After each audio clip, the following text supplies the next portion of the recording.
Welcome to Bird Seeds, and as always, thank you so much for listening to the show. Really greatly appreciate it. If you're watching the video of this versus just listening to the audio, you're going to see these rainbow things on my face and my head. The sun is coming through the skylight in my home office, my home recording studio, coming through, bouncing off the screen, I think, but it's fairly distracting. Lots of reds and yellows. But anyway, hopefully it won't distract me too much here. So what we're going to talk about today is sort of the principle of organizing your life to make sure that you're putting your time, your energy, your effort into the different categories or different buckets of life that you want. And looking back and looking at what buckets I may have overfilled and which buckets I may have underfilled.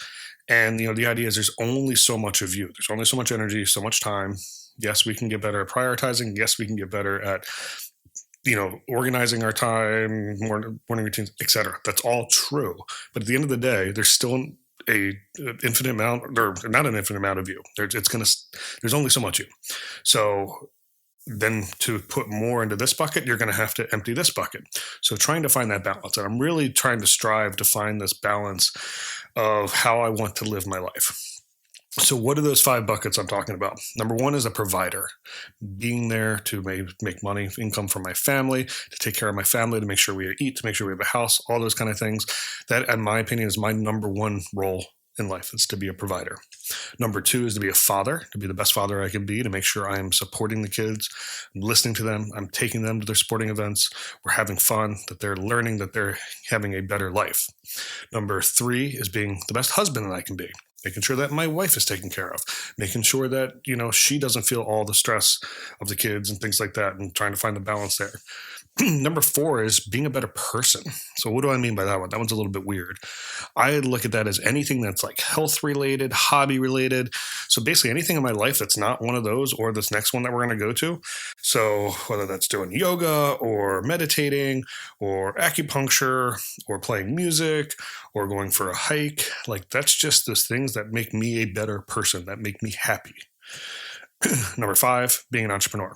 I am an entrepreneur. I love coming up with business ideas and getting them off the ground. I got some pretty exciting stuff coming up here to talk to you guys about soon. So that's a big part of it. Now, what I found is like the entrepreneur one, I put a lot of effort into that one. That took away from the provider. I didn't let it take away from the father and the husband and the person. It took away from the provider. I shifted because it was all just work to me. So separating those to a different bucket, I think is super, super, super helpful, helping me understand what the trade-offs are in those things. So trying to find that balance. So again, I think I spent a lot of my time, my 30s for sure, were the provider role was my number 1 focus. Not that I wasn't a dad, not that I wasn't a good dad, not that I wasn't a husband, not that I wasn't a good husband. I left a lot out of those, in my opinion, looking back. Hindsight's always 20/20. In retrospect, I left a lot out of that. I focused on the provider too much. Now, I very much didn't focus on me as a person during that time. And entrepreneur. I was just doing my thing in the cash cow phase, doing my thing. Wasn't worried about, me enjoying myself, having fun, but stopped playing music, all those kind of things. So COVID, I think, again, for a lot of us, it just reshaped our focus and the way we think about things.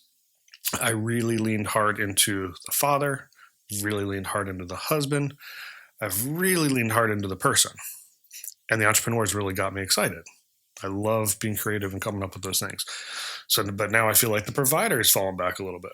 So again, it's just a reframe of this. My business coach, I was talking to 2 people about this morning, and 2 separate amazing conversations that really helped. Very vulnerable conversations, to be frank. And so I was talking to my business partner and my business coach, my mentor. And my mentor said, look in your calendar and color code the different things for which one of those 5 buckets they are, and see. Now, that's not necessarily going to be where your heart's going to be and all that stuff. It's going to be where your time is. See where your time is actually spent. Which one is getting too much attention? Which one's not getting enough attention? What can you do to shift those things around? I thought that was really awesome. It's something I'm definitely going to be doing. And I kind of want to do it moving forward, but I also kind of want to go backwards.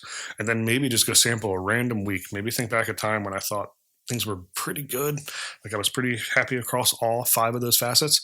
And what's What did that week look like, and how does that compare to now? And maybe I can learn from that, and then project forward to how can I make sure that I'm putting my time in those 5 buckets properly, equally distributed. The other thing I'm gonna shout out my business partner for really helping me out today was there's a lot of big decisions that are coming up in my life. There's a lot of big things, a lot of change, and it becomes overwhelming to really kind of look at it all. And his advice to me was solve one problem at a time. Don't try to solve the total problem. Maybe problem's not even the right word. Challenge, situation. Don't try to solve for the end. Solve for the initial things, get some of those variables worked out to create constants, and then you can solve for the bigger problems. Super effective, helpful conversations. I'm so grateful to have both of those guys in my life and help me with my business and growing me from whether it's the entrepreneurial side, the provider side, it's both of those sides. Frankly, the better person side, the better father side, the better husband side. Curious how you feel like your buckets are, and you might have 5 totally different buckets. That's okay too. Just to recap, and we go through one more time: provider, being the best provider for my family, being the best father for my kids, being the best husband for my wife, being an entrepreneur, and being the best person. And I categorize pretty much everything else into person, anything that I do for joy. Music, meditation. I mean, I would even throw like household projects. I enjoy those. I get a lot out of them by just sort of being able to start something and see it and finish it and be done with it. It's pretty satisfying. So I'm going to even include that into me being the best version of myself. Thanks for listening. This is Birdseeds. Hope you're having a wonderful day. Take care.